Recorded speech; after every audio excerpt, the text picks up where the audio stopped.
Dear family, प्रभु यीशु मसीह के पवित्र चरणों में आपका स्वागत है।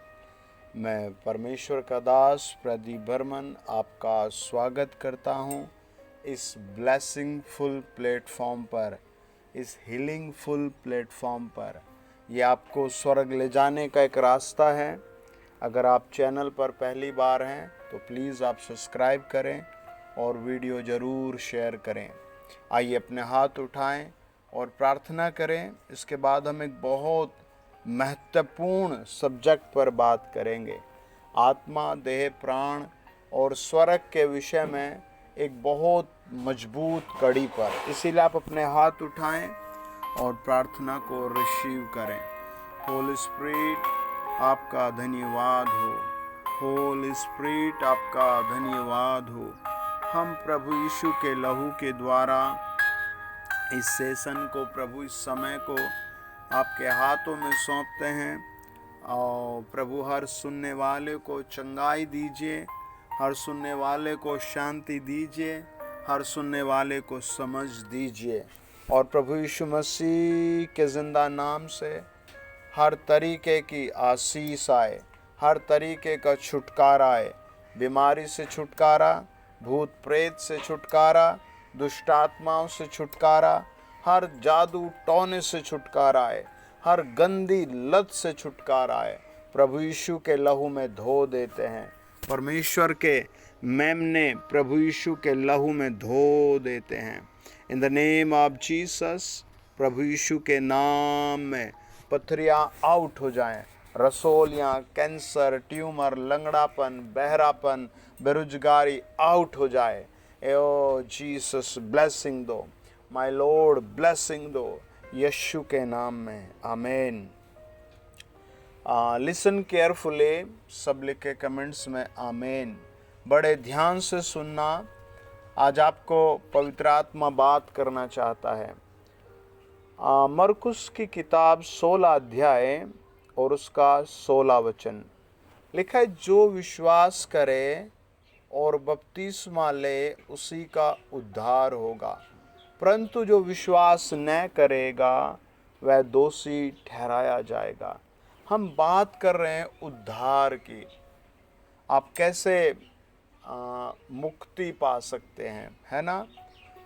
प्रभु यीशु का वचन कहता है, जो विश्वास करे, पहली बात है आपको विश्वास करना है, प्रभु यीशु को ग्रहण करना है। शैतान कभी नहीं चाहेगा कि आप प्रभु को ग्रहण करें। कोई ना कोई मन में, आत्मा में, देह में, प्राण में वो गड़बड़ी डालता रहेगा। और लोग भी नहीं चाहेंगे कि हम मुक्ति पाए, क्योंकि बुरी लतों में आदमी को मज़ा आता है, मन अच्छा, आनंद अच्छा आता है। लेकिन आपको मुक्ति पानी है स्वर्ग जाने के लिए, है ना। ये काम आप जीते जी कर सकते हैं। इसका ये नहीं कि आप मरने के बाद आपका परिवार आपके लिए कर देगा, नहीं। इसके लिए आपको खुद परमेश्वर से माफ़ी मांगनी पड़ेगी, खुद बैप्टिज्म लेना पड़ेगा। प्रभु यीशु ने कहा कि जो विश्वास करे वही, जो उद्धार ले वही, जो बैप्टिज्म ले वही है, जो मुंह से उद्धार मुक्ति मांगे वही स्वर्ग जाएगा। अब बैप्टिज्म मोस्ट इम्पोर्टेंट है। कई लोग कह देते भाई तू बैप्टिज्म ले ले, तेरा घर से शराब भाग जाएगी, गलत। कई लोग कह देते भाई तू बैप्टिज्म ले ले, दुष्ट आत्मा नहीं आएगी, गलत। कई लोग कह देते भाई तू बैप्टिज्म ले ले, तेरा ये काम सोल्व हो जाएगा, गलत। कई लोग कह देते भाई बैप्टिज्मा ले लिया, अब तू स्वर्ग पक्का जाएगा, ये भी गलत। क्योंकि जब तक आप सही जीवन जीना नहीं शुरू करेंगे, प्रभु को सही ग्रहण नहीं करेंगे, अपनी चाल, अपना लाइफ स्टाइल सही नहीं करेंगे, तब तक आप मुक्ति नहीं पाए, स्वर्ग नहीं जाएंगे। परमेश्वर का वचन बताता है, जो विश्वास करे और बैप्टिज्म ले यानी बपतिस्मा ले, उसी का उद्धार होगा, है ना, वही मुक्ति पाएगा। परमेश्वर का वचन बताता है, जब हम गलातियों पढ़ते हैं 3 अध्याय उसका 27 वचन, तुम में से जितनों ने मसीह में बपतिस्मा लिया उन्होंने मसीह को पहन लिया, है ना। इसीलिए बपतिस्मा लेना जरूरी है कि आप प्रभु यीशु को पहन लेते हैं। और प्रभु यीशु को पहनना बहुत ज़रूरी है। ये कोई सूट नहीं, कोट नहीं है, ये कुछ भी नहीं ऐसा। ये विश्वास का एक ऐसा वस्त्र है जो हमारे पापों को हटा देता है, हमारे ऊपर आए गंदगी को, श्रापों को हटा देता है। प्रभु यीशु के क्रूस का बलिदान हमें इन सब चीज़ों से बाहर कर देता है। आज आप देखिए, अगर किसी के मन के विचार देखे जाएं तो बहुत मुश्किल हो जाएगा पास में बैठना। पति पत्नी किस लिए अलग होते हैं? भाई उनके विचार नहीं मिल रहे। लोग एक दूसरे को छोड़कर क्यों भाग रहे? भाई उनके विचार नहीं मिल रहे, है ना। और जब विचार मिल जाते हैं तो ब्लैक एंड वाइट आदमी भी साथ रह लेता है, बीमार और स्वस्थ आदमी भी साथ रह लेता है, दूसरी जाति के लोग भी दूसरे जाति के साथ रह लेते हैं। लेकिन जब विचार नहीं मिलते तब वो नहीं रहते। परमेश्वर का वचन कहता है बपतिस्मा यानी बपतिस्मा प्रभु यीशु में हम पहन लेते हैं। अब इसका मतलब ये नहीं कि हमने बैप्तिज्म ले लिया, हम शराब भी पिए, बीड़ी भी पिए, झूठ भी बोले, निंदा भी करें, लोगों से घृणा भी करें, अब हमें किसी को माफ़ नहीं करना। नहीं, अब तो आपको और नरम दीन रहना पड़ेगा, आपको और चौकसी से अपना जीवन जीना होगा, आपको और ज़्यादा परिश्रम करना पड़ेगा। हाँ, बपतिस्मा बाइबल कहती है, इफिसियों की पुस्तक 4 अध्याय 1, 2, 3, 4, 5 वचन पढ़ेंगे। मैं जो प्रभु में बंदी हूँ तुमसे विनती करता हूँ कि जिस बुलाहट से तुम बुलाए गए थे उसके योग्य चाल चलो। अब जो अधर्म की चाल है, झूठ की चाल है, पाप की चाल है, आजकल ना बताया जाता है भाई हमारा चर्च बेटर है, हमारी प्रार्थना सभा बेटर है, हमारी शिक्षा खरी है, और दूसरी जगह को तुच्छ बताकर लोगों को कंफ्यूज किया जाता है। या फिर ये कहा जाता है जी हम बहुत प्रार्थना करने वाले लोग हैं, हम ऐसे हैं। या फिर ये कहा जाता है कि वो आदमी छोटा है, उसके पास ये सब नहीं है। लेकिन आपको उनसे नहीं, यीशु मसीह से रिलेशन है आपका। आपको प्रभु के साथ अपना जीवन जीना है, क्योंकि पापों की क्षमा प्रभु यीशु देता है, मुक्ति यीशु देता है। पौलुस ने बताया इफिसियों के लोगों को, भाई ध्यान से सुनो, मैं विनती कर रहा हूँ तुमसे, क्योंकि अगर तुम विनती स्वीकार करोगे तो राज सिंहासन पर बैठोगे, स्वर्ग जाओगे। अगर विनती स्वीकार नहीं करोगे तो फिर तुम उसी नरक में, इसी अंधेरे में, इसी दुख में फंसे रहोगे। और वो कहता है योग्य चाल चलो, ऐसी टेढ़ी मेढ़ी बेकार चाल नहीं चलो। वो कहता है सारी दीनता और नरमता सहित और धीरज धरकर प्रेम से एक दूसरे की सह लो। सबसे बड़ी बात कही कि तुम्हें सहने के लिए भी दीनता की ज़रूरत है, नरमता की ज़रूरत है, धीरज की ज़रूरत है, तब जाकर सह लोगे। आज लोग सह नहीं पा रहे हैं एक दूसरे की, सह ही नहीं पाते, बिल्कुल भी नहीं सह पाते, गुस्सा हो जाते हैं, लांछन लगाते हैं। एक आदमी की, एक अपने बच्चे की गलती को 10 लोगों को जाकर बताते, मिलने से कतराते हैं। वचन कहता है मेल के बंधन में आत्मा की एकता रखने का यत्न करो। परमेश्वर की आत्मा को मांगो, अपने आप को बेस्ट प्रभु में करने की कोशिश करो, लोगों में नहीं।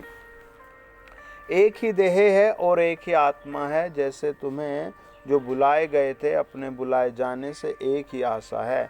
एक ही प्रभु है, एक ही विश्वास है, एक ही बपतिस्मा है, और सबका एक ही परमेश्वर और पिता है, और जो सब के ऊपर और सब के मध्य में और सब में है।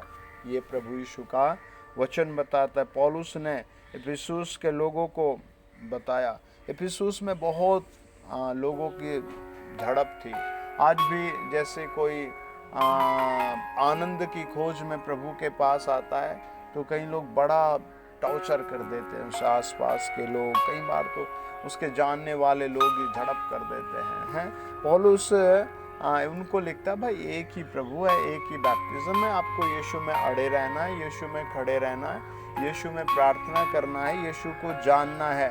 आपको आपको जर्नी प्रभु के साथ करनी है, स्वर्ग की जर्नी, विश्वव्यापी कलीसिया की जर्नी।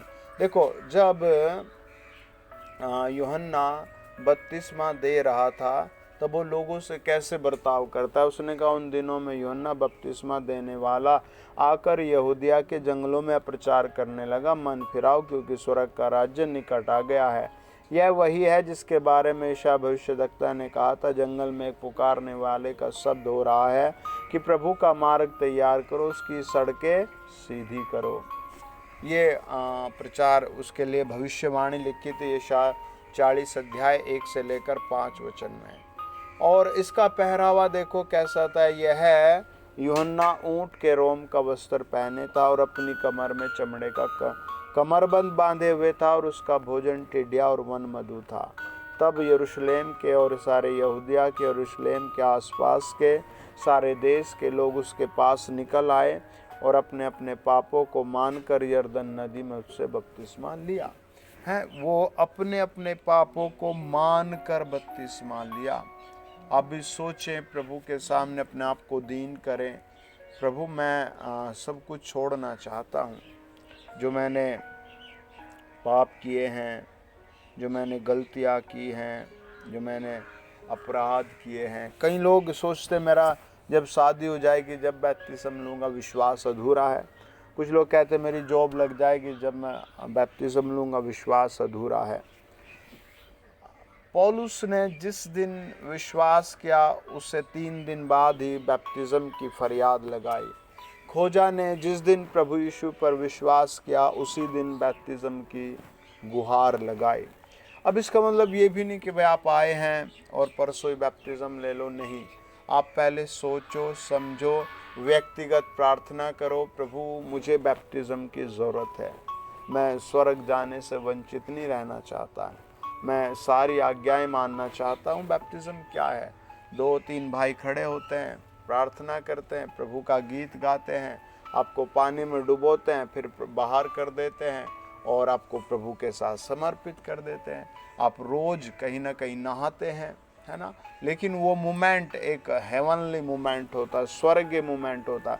उससे आपका आत्मा का रिलेशन है, ना कि देह का, ना कि डॉक्यूमेंट का, ना कि कोई और रिलेशन। ये आपकी आत्मा का है, स्वर्ग का रिलेशन है। बाइबल बताती है, प्रेरितों के काम में पढ़े मेरे साथ 2 अध्याय और उसका 36 से लेकर लिखा है, अब इज़राइल का सारा घराना, प्रेरितों के काम 2 अध्याय 36 से लेकर 41। अब इज़राइल का सारा घराना निश्चय जान ले कि परमेश्वर ने उस यीशु को जिसे तुमने क्रूस पर चढ़ाया प्रभु भी ठहराया और मसीह भी। तब सुनने वालों के हृदय छिद गए और वे पतरस और अन्य प्रेरितों से पूछने लगे, हे भाइयों, हम क्या करें? पतरस ने उनसे कहा, मन फिराओ और तुम में से हर एक अपने अपने पापों की क्षमा के लिए यीशु मसीह के नाम से बपतिस्मा ले तो तुम पवित्र आत्मा का दान पाओगे, क्योंकि यह प्रतिज्ञा तुम और तुम्हारी संतानों और उन सब दूर दूर के लोगों के लिए भी है जिनको प्रभु हमारा परमेश्वर अपने पास बुलाएगा। उसने बहुत और बातों से भी गवाही दे देकर समझाया कि अपने आप को इस टेढ़ी जाति से बचाए रखो। अतः जिन्होंने उसका वचन ग्रहण किया उन्होंने बपतिस्मा लिया और उसी दिन 3000 मनुष्यों के लगभग उसमें आ मिल गए। परमेश्वर का वचन देखो कितना स्पष्ट है। वो कहता अपने आप को टेढ़ी जाति से बचाना है। टेढ़ी जाति का मतलब लोग टेढ़े नहीं हैं, लोगों के वर्ड टेढ़े हैं, सोच टेढ़ी है। और आप बपतिस्मा लें और उसके बाद क्या काम करें। 42 वचन आपको एक फोकस करता है, वे प्रेरितों से शिक्षा पाने। आपको कलीसिया में आना है, शिक्षा पानी है, चैनल को सब्सक्राइब करना है, शिक्षा पानी है, संगति में रहने और रोटी तोड़ने में और प्रार्थना करने में लोलीन रहे। है शिक्षा पाना एक वर्ग, संगति रखना दूसरा वर्ग, रोटी तोड़ना तीसरा और प्रार्थना में लोलीन रहना, ये 4 तरह के वर्क पवित्र आत्मा हर बपतिस्मा देने वाले को या बपतिस्मा लेने वाले को या हर चर्च कलीसिया मेंबर को ये बात सिखाती है कि तुम्हें 4 वर्क करने हैं। कई लोग बेचारे वचन से बहुत भागते रहते हैं, संगति से भागते रहते हैं। इसका मतलब यह है कि भाई आपको अभी तक मुक्ति नहीं मिली, आपको मुक्ति छुटकारा मिला ही नहीं, अभी भी आपके अंदर संसार है, पवित्र आत्मा आया ही नहीं आपके अंदर, यीशु का वचन आपका आया ही नहीं, आपने प्रभु को खुद को सौंपा ही नहीं है। वचन बताता है कि उनके साथ वो रोटी तोड़ते थे, संगति रखते थे। आज कई बच्चे बहुत जल्दी में होते हैं, भाई वो पड़ोसी बपतिस्मा ले रहा है, वो लड़की ले रही है, वो भाई ले रहा है, मैं भी ले लूं, और उन्हें ये भी नहीं पता होता इसके बाद मुझे क्या करना है। देने वालों को भी कई बार नहीं पता होता है मैं क्या कर रहा हूँ। कई बार कहते जी होली स्पिरिट का बैप्टिज्म होगा। सबसे पहले आप अपने आप को, चरित्र को ठीक करें, सोच विचार को ठीक करें, नैतिकता को ठीक करें, है ना। कई बार कहते भाई ये बहुत आत्मिक व्यक्ति है, पर जीवन उथल पुथल में होता है, विचार उथल पुथल में होते हैं, मैरिज गलत जगह सेटल करके रखते हैं, अपनी पसंद चुन कर रखते हैं। तो ये सारी चीज़ें वो स्वर्ग नहीं जाने देती। देखिए यूहन्ना लिखता है, यूहन्ना की पुस्तक 1 अध्याय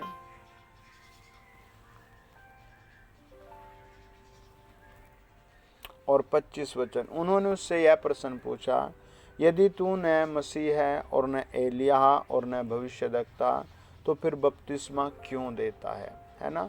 26 में लिखा, यूहन्ना ने उनको उत्तर दिया, मैं तो जल से बपतिस्मा देता हूँ, परंतु तुम्हारे बीच में एक व्यक्ति खड़ा है जिसे तुम नहीं जानते, है ना। हम कलीसिया में खड़े हैं, चर्च में खड़े हैं, 10 लोगों की संगति में, 1 लाख लोगों की संगति में, और यीशु को नहीं जानते, प्रभु यीशु मसीह नासरी के बलिदान पर हम फेथ नहीं कर पाए, तो ये फेथ हम जाहिर कैसे करेंगे, है ना।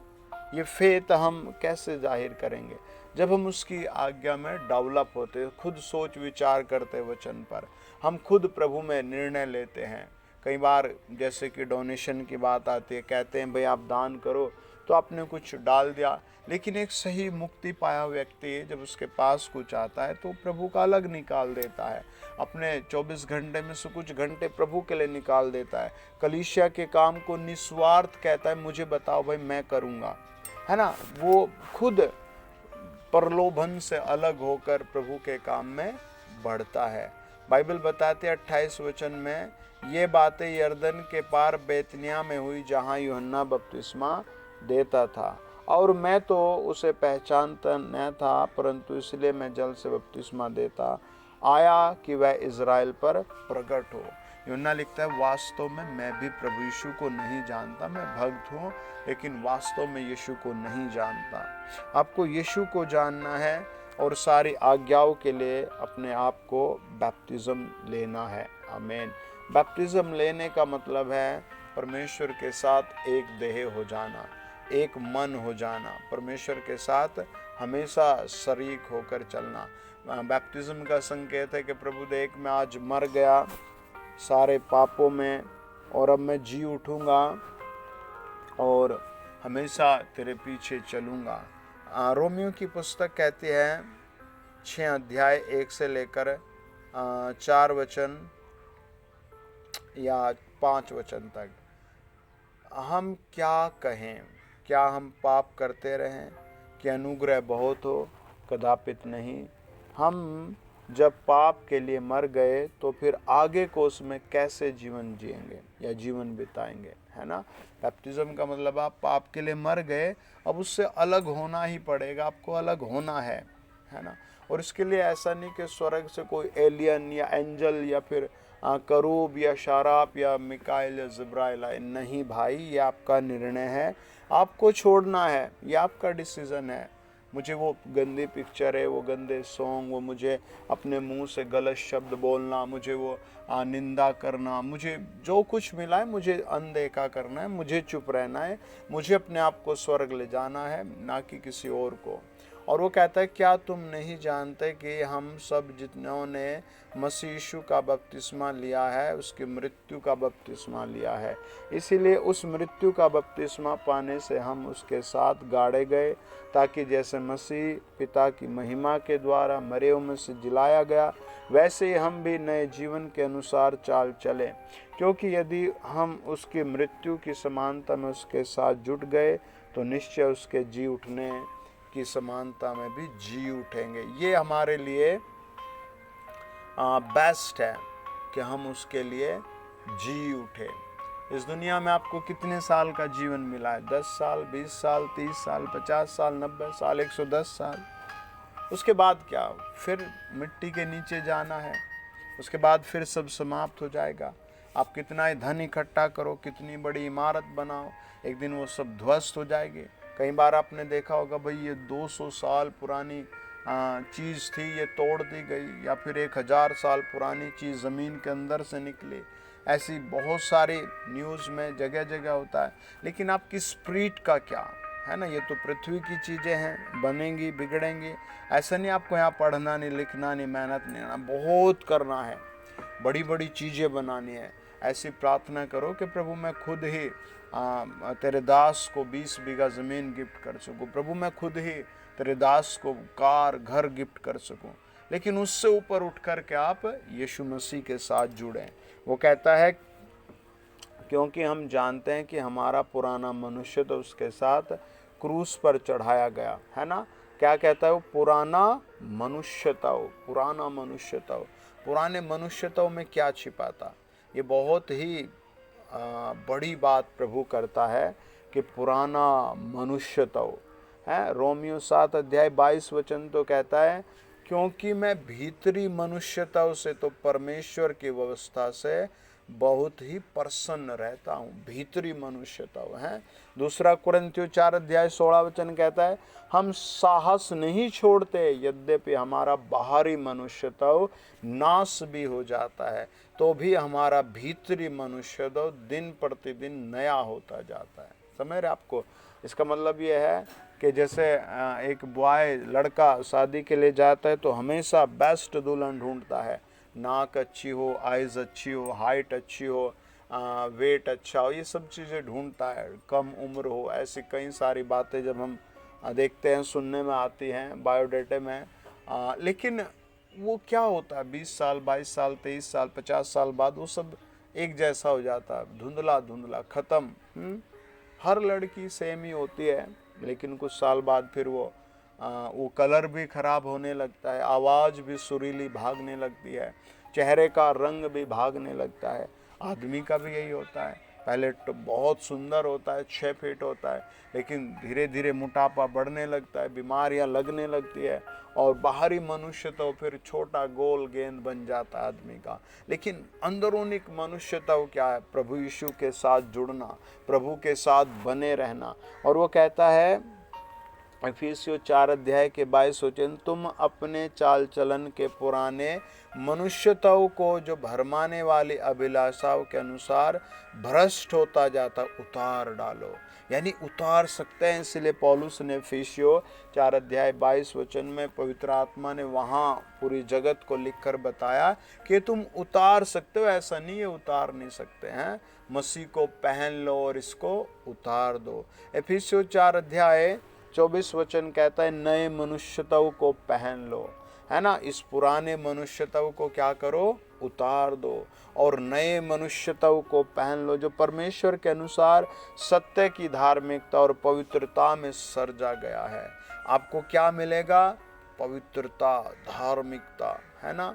और वचन बताता है कुलुस्सियों 3 अध्याय उसका 9 और 10 वचन, एक दूसरे से झूठ मत बोलो क्योंकि तुमने पुराने मनुष्यत्व को उसके कामों समेत उतार डाला है। 10 वचन कहता है और नए मनुष्यत्व को पहन लिया है जो अपने सृजनहार के स्वरूप के अनुसार ज्ञान प्राप्त करने के लिए नया बनता जाता है। अब आप प्रभु यीशु में बढ़ते जाएं। आमीन। वो कहता है उसके स्वरूप में आ गया बैप्टिज्म लेकर। अदन की वाटिका में क्या किया था? आदम ने वो खो दिया था मनुष्यत्व, लेकिन जब आप यीशु मसीह पर बिलीव करते हैं और टाइम रहते बैप्टिज्म ले लेते हैं, तो उसी मनुष्यता में, उसी रूप में आप आ जाते हैं। आइए अपने हाथ उठाएं और मेरे साथ बोलें, प्रभु यीशु, मैं विश्वास करता हूँ आप मेरे लिए मारे गए, गाड़े गए और तीसरे दिन जी उठे, और आज भी आप जीवित हैं। मेरी प्रार्थना है, मुझे आशीष दो यीशु के नाम में, आमीन। God bless you dear family.